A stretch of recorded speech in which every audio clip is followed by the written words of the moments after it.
Eesha Ali, and today we are in conversation with College Director of Internationalization of University of Lincoln, Mr. David. Thank you for joining us today, David. Thank you, Eesha. I'm very happy to be here.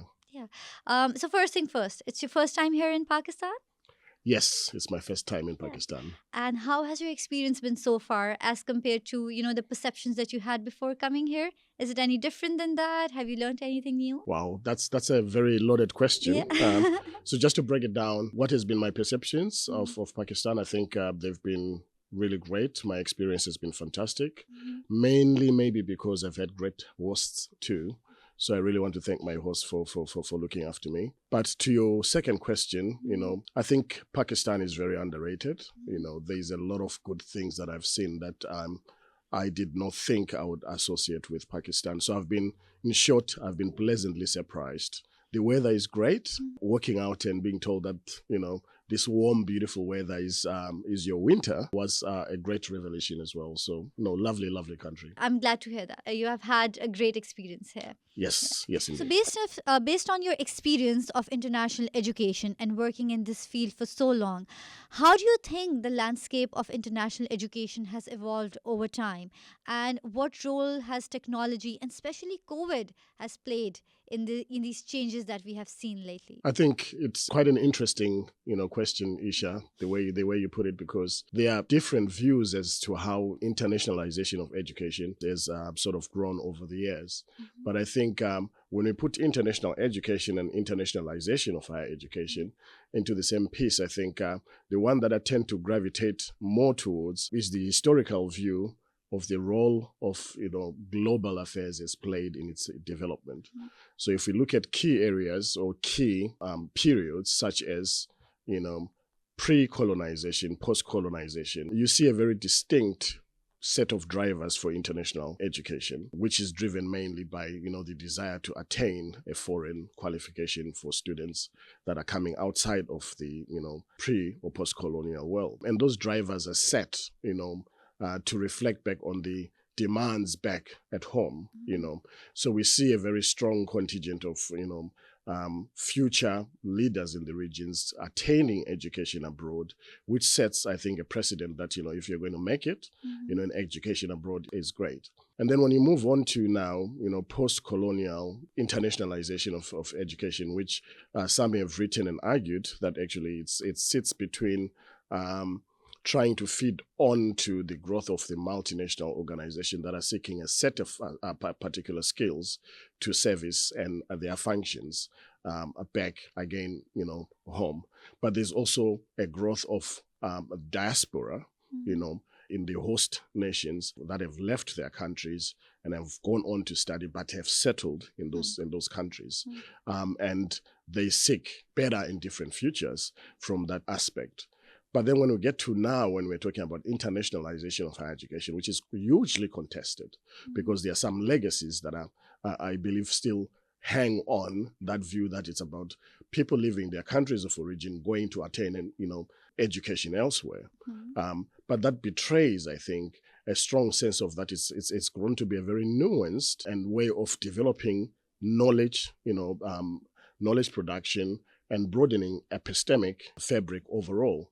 Whereas, for us, particularly at Lincoln, where we're looking at internationalization of education as a means to grow our knowledge base, as a means of accommodating knowledge in other regions, as a means of, broadening global mindsets for our students, as a means of looking at and interrogating our curriculum to say, how do we make our curriculum relevant for global, challenges? Okay. So, in short, internationalization can then be seen as a really positive way of impacting students that come through our doors, in that their knowledge, will be challenged, moved from the local to a much more multiple or a much more critical view of the world. So then it becomes a case of broadening knowledge and broadening those experiences. Okay, so it's interesting to hear that you take it as more of a holistic approach towards education, that both sides or both parties have something to gain out of it. And the Absolutely. knowledge base is expanding and the experience base is expanding for both the parties. Absolutely. I Mm, think, and to that point, I think mm, you realize that approach to internationalization challenges the hierarchy, mhm, of one region being, in this case, a global north. mm, Knowledge is more powerful than, mm, global south or other region, mm, regional blocks.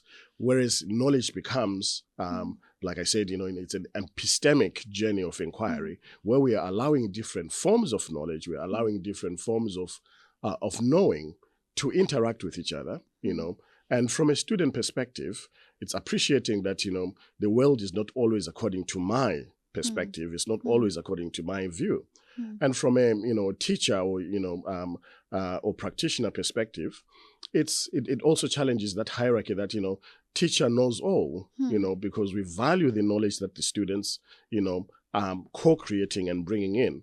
So the value that is generated across that whole performance mm, takes away those kind of legacies of superiority where some form of knowledge is mm, prioritized and more important than other. mm, Whereas in a democratic space of knowledge mm, production, we're not going to throw anything away and say, no, this is irrelevant. mm, Everything becomes relevant. mm, What we're interested in is how do we build that perspective that is currently absent or mm, that is coming and is silenced because, is coming from outside, mm, to bring it in together mm, with other forms of knowing to really broaden that student, mindset. I think for me, the passion is having those kind of interactions that develop a global mindset, mm. that give me a view that otherwise, I would never get from reading a book or from, without those kind of interactions. I think that's a very interesting way to look at international education, because I believe, when I'm talking to my students about perspective, so I always explain it like it's the color of the lens that you look at the world. Whatever is the color of the lens that you're wearing, you will see the world in that color only. So when you interact with people from so many different origins, with so many different lived experiences, you get to learn about other perspectives that exist in the world, right? So I think for coexistence and for understanding the perspective and to broaden the wisdom and to even learn about so many indigenous wisdom and cultures as well, this interaction plays a significant role. And like you talked about, the power structures and the Yes, polarity in the power, yes. so even if it doesn't dismantle the power structure directly, I think it will poke some significant holes in that might lead to a better future. Absolutely. Mm, I think there's a lot of things going on, individual lived experiences mm, that alone tells you that your experience is not the only experience. I like your mm, analogy of using a lens. mm, But if you stop and listen to somebody's experience, mm, if you stop and listen to somebody's view and question, why it is like that, without, trying to substitute and impose your view to say, okay, I don't care how mm, she sees it, but this is how I see it. mm, But I think it requires a humbling and maybe some source of humility mm, in appreciating that, mm. I know what I know because, it's what I know. Yeah, It's what I do not know yeah, that I'm more interested in. yeah, Let's not forget that actually higher education is an enterprise based on, knowledge other- production, knowledge mm, sharing. So if you are curious, if you want to know stuff, mm, you won't pat yourself on the back for the things that you know. You pat yourself on the back for the things that you've learned yeah, and that's acquired. So knowledge acquisition is an ongoing process. But I think what you're highlighting is, it's fraught with challenges and problems mm, because that knowledge that is sort of shared across is not always, value free. It comes laden with its own problematics, mm, and part of the job of navigating those corridors is mm, to be sensitive to those nuances and say, mm, what, I'll ask the right questions about, where is this coming from? mm, Why is it like that? mm, Because I know that purposefully it's been curated in a mm. problematic, background. I think this does give the necessary and a very important push to ask the right questions, because Yes. that's where the journey to learn begins. Yes. If you're asking the right questions. So another avenue in international education is transnational education. And what's your opinion about that? And do you think, while we're talking about understanding other people's perspectives and coexistence and sharing lived experiences, do you think transnational education can play a role in bridging the cultural gaps, and how people, like you said, have no idea what other perspectives are out there in the world, and because of sometimes we don't understand where other people are coming from, and that is the cause of friction, and sometimes animosity as well, because we just don't understand the point of view, or we just don't understand the depth of the culture that they are coming from. So do you think transnational education can play a role in bridging that cultural gap? I think if done well and Mm. with good intentions, I think this is an area where sometimes good intentions don't necessarily lead to good outcomes. Mm. In my view, I see a bit of a tension, Mhm. that if it's not handled well, then it can again lead to other problematic, outcomes. You know, there are various models of transnational education, but I think one of the definitions that is quite relied upon out there is it's a provision of education in a country other than the home institution. Mm. So it's being provided abroad. Um, so that could be a very powerful and economically viable model of Mm. providing education from Mm. a different institution in a different region. So you can see all quick wins there. You take away the cost of travel, for students. You take away the cost of, investment that they will have to make to go and settle, in another Mm. country. And you also take on the value of knowledge, the co-production of programs via Mm. transnational education Mm. frameworks, But then the challenge that will always persist around there is, what purpose is it being done for, right? Mm. And asking that question can often open a can of worms, Mm. because if it's a commercial enterprise that Mm. we're doing this to increase Mm. financial coffers for participating institutions, then students are at risk of being commodified, right? But if it's entangled and combined with other aspects of of education, then you can see that all these different models actually add up to a very viable source um, outcomes. But to your second part, Eesha, you mentioned technological advances. Mm. There's an interesting outcome that comes out of pre-COVID and post-COVID, Yes. right? I think that's where you wanted to go to, right? Yes, in the beginning. That's where we Yes, started from. Yes. yes. So I think COVID gives us very stern lessons that, Mm. if we stop innovating, especially in higher education spaces, you could be set with a host of challenges. So a lot of institutions rose very well and above the call of duty to respond to COVID. But I think what it did is open up restrictive frameworks that we're looking at, for instance, online learning as a deficient model of teaching and learning, to fully embracing it and say, look, we do not have choice. We're in lockdown. We still want to teach our students. And what has come out of that actually is a very refreshing way of looking at higher education provision. So even when we're talking earlier about transnational education, now we can reimagine it in vivid terms, where the benefits to students to online learning, online interaction, and now the platforms that exist out of that, allow very rich and dynamic interactions to happen online. Virtually, the virtual, and the face-to-face, they've become blended, together. So I think I see more wins than losses coming out of COVID, and the technological, improvements can only, they'll continue. I remember when we started going to lockdown with Zoom. I don't know if I'm allowed to mention products by name, but now you see more and more platforms coming out, so you can only see a bright and greener future. So I think, COVID gave that necessary push that we Yes. needed. Otherwise, probably maybe another 10, 15 years would have been there before we had seen such technological advancement in especially education. So the online classes, online meetings, online lectures, distant learning has normalized because of that. That's an interesting, point, Yeah. because just imagine this for a minute. For instance, before COVID, students were being pushed to go to class face to face with registers. You would question a student if they don't come to class, because learning happens in class, right? And COVID happens, right? Um, and I know it was a case in some regions, I won't mention which ones, where, now teaching is happening online. And because students had been pushed and challenged before to say, no, teaching happens face to face, students started demanding discount, saying, well, if I'm going to be taught online, I'm not using your facilities. Yeah. I paid fees for a face to face provision, Yeah. right? Yeah. I need a discount.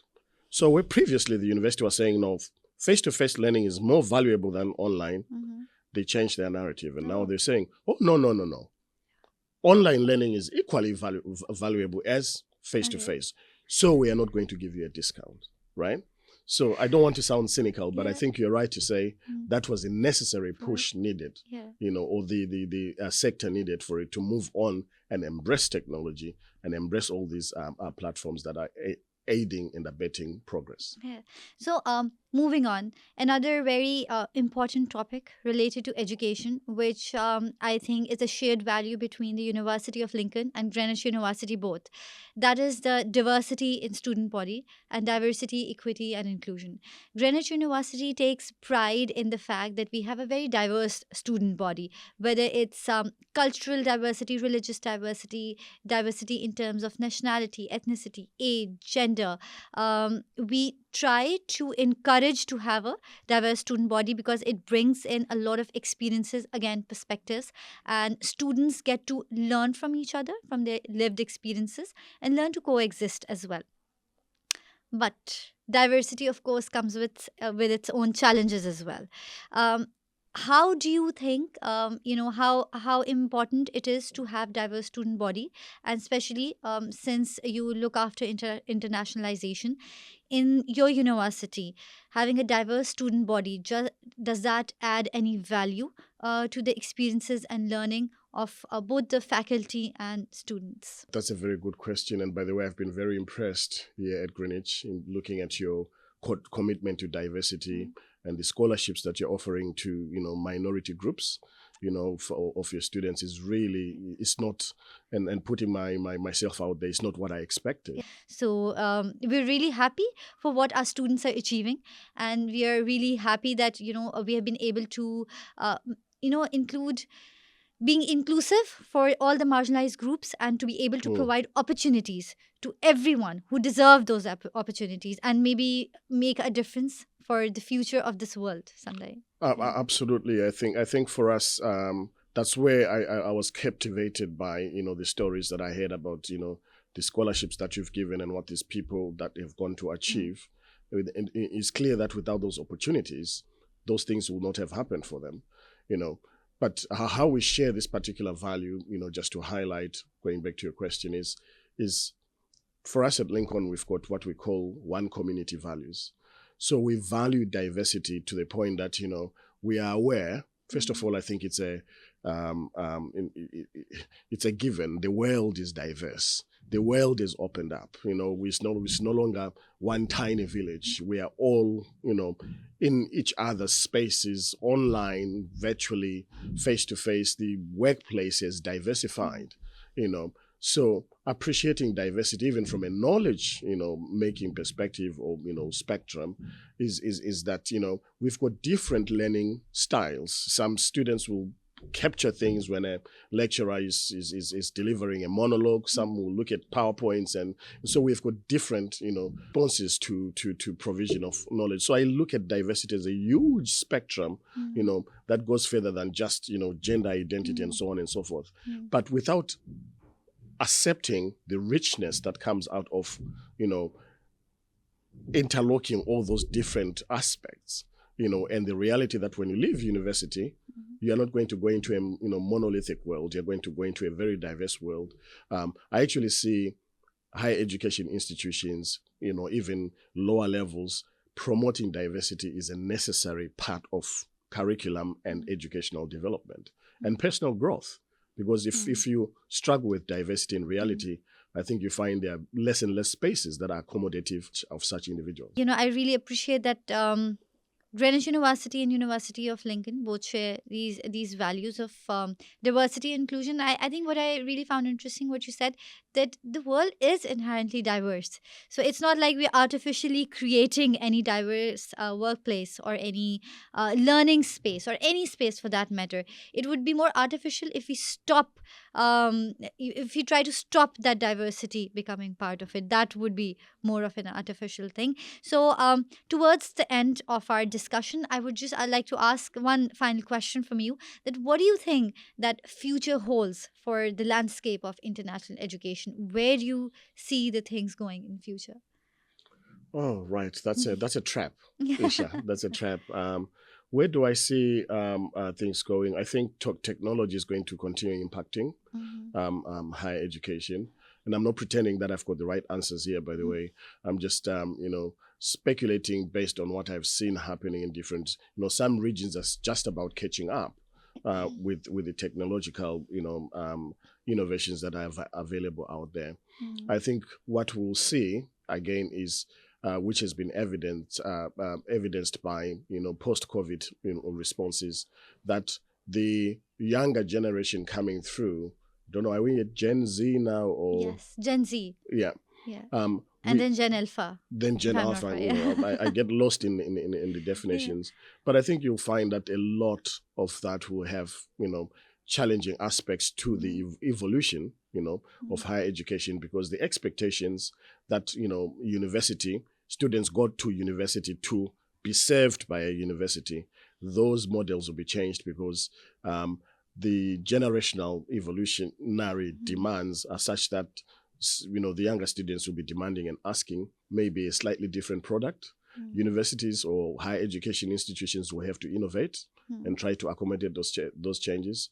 And I think what's more important in all of this is that, as I started by saying earlier, higher education has always evolved. It's never been static. It's always been changing. Whatever those changes are going to be, I know that it's not going to be the same. But I hope this time, we don't get forced again into a situation of evolving, that we take, a leading charge, and those that are taking on, those kind of innovations are able to facilitate rather than, fight and losing battles to try and get them through. But overall, I think, we don't want to be too pessimistic.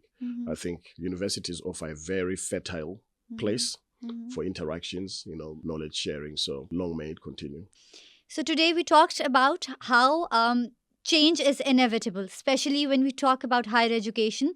The change will come, and technology is believed to be one of the biggest drivers of this evolution of educational landscape, and how transnational education opens up different avenues and very beneficial avenues for education for students all across the globe. Thank you for joining us today.